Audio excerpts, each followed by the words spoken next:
प्रदेश की सरकार बिहार की तर्ज पर उत्तर प्रदेश में भी जाति जनगणना या जाति सर्वेक्षण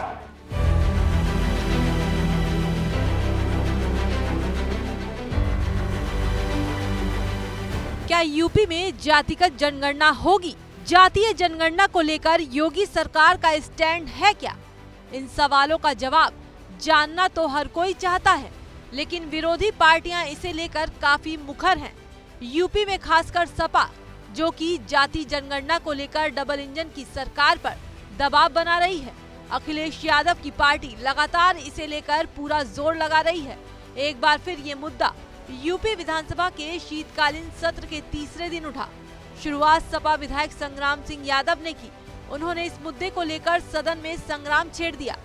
संग्राम सिंह यादव ने बिहार सरकार का उदाहरण देते हुए सरकार के कृषि मंत्री को घेर लिया और सरकार से पूछा, क्या बिहार की तरह यूपी में भी जातिगत जनगणना सरकार कराएगी? 75% आरक्षण देने पर विचार होगा।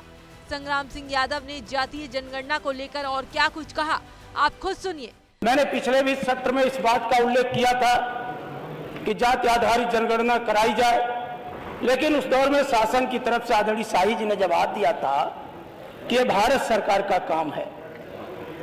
और हमने जब बिहार की बात कहा था तो उन्होंने कहा हम बिहार से उदाहरण नहीं ले सकते। लेकिन मुझे बताते हुए आपके बीच अपार खुशी है कि बिहार सरकार ने हिम्मत दिखाई और जाति आधार पर जनगणना भी कराया, सर्वेक्षण भी कराया।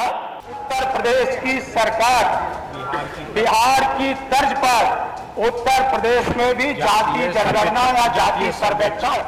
संग्राम सिंह यादव के जवाब में सरकार की तरफ से मंत्री सूर्य प्रताप शाही ने उन्हें जवाब दिया।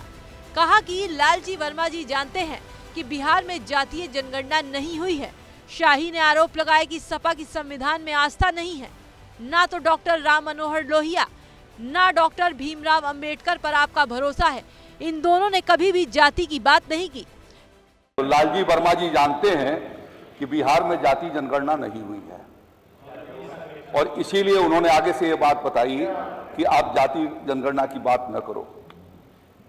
और सुप्रीम कोर्ट में जाति जनगणना नहीं गई है। आपने पता नहीं कहां से नोट करके लाए और ला करके आपने अपने विचार व्यक्त करिए सुप्रीम कोर्ट के आधार पर।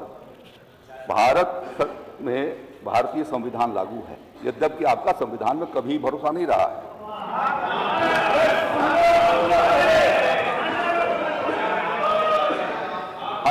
यह सदन साक्षी है कि भारत के संविधान के द्वारा जिनको बहुमत मिला था और बहुमत की सरकार थी, कैसे उसके ऊपर आप लोगों ने कैप्चर किया था और क्या क्या इस सदन के भीतर किया, मैं उसका साक्षी हूं। समय बैठ करके मैं देख रहा था